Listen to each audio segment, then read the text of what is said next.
Welcome to modified exponential growth and decay.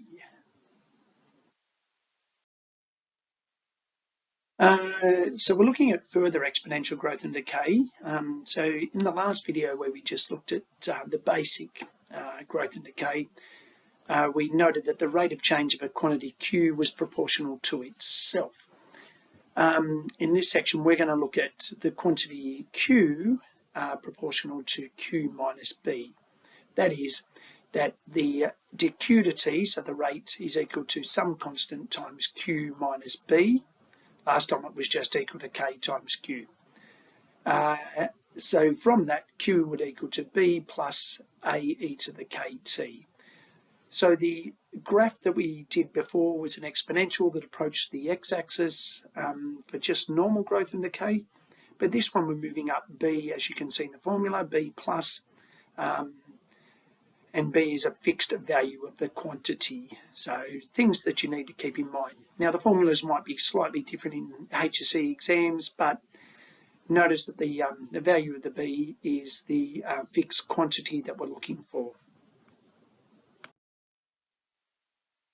Newton's law of cooling is an actual example of this. So Newton stated that the rate of heat loss of a body is directly proportional to the difference in the temperatures between the body and its environment. So what he was saying was that a cup of hot water will cool faster in a cold room than in a warm room. I know that sounds obvious, but he actually proved that. Also, the lowest temperature the water can approach is room temperature. And that is also a bit of common sense. So the lowest it can actually get to, or if you bring it out of a fridge and it's warming up, the hottest it can get to is the room temperature. And approach that. That's how exponentials work. So proving, if you were given in an exam, if we were to prove that Q equals B plus A to the KT is a formula of dq to t dq to t K bracket Q minus B. So you differentiate and you get K A to E to the KT.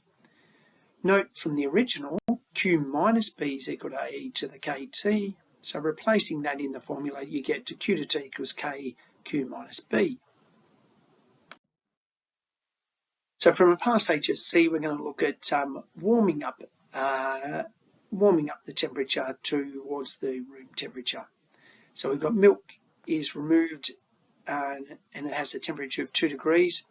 It's placed in a room of constant temperature 23. So note that's that constant temperature we were talking about, so a particular value. And it follows the formula T equals A minus B e to the minus 0.3 T. A and B are positive constants, and we want to find how long it takes for the milk to reach 10 degrees.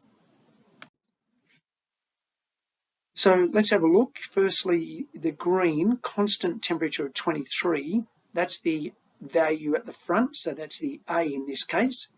So that's the 23. And it says that the milk's taken out of the refrigerator at 2 degrees. So we're going to assume that's the initials. That's when little t equals 0. Our big T, so the temperature, is 2 degrees. So that gives us our formula 2 equals 23 minus B e to the minus 0.3 times 0. Hence, we're going to be able to find the value of B. So subtract the 23 and divide by the minus, and you end up with B equals 21. So that gives us our formula, and we can sub the 10 in to find how long it's going to actually reach. So we've got 10 equals 23 minus 21 e to the minus 0.3 t. Subtract the 23 and divide by the minus 21. And now you'll notice that we have an e to the power of. Hopefully you've done logs, because e to the power of base c, we change it to log base c of the other side. So you change it to log base c of 13 over 21, and then you divide by that minus 0.03, and it takes 16 minutes. Thank you.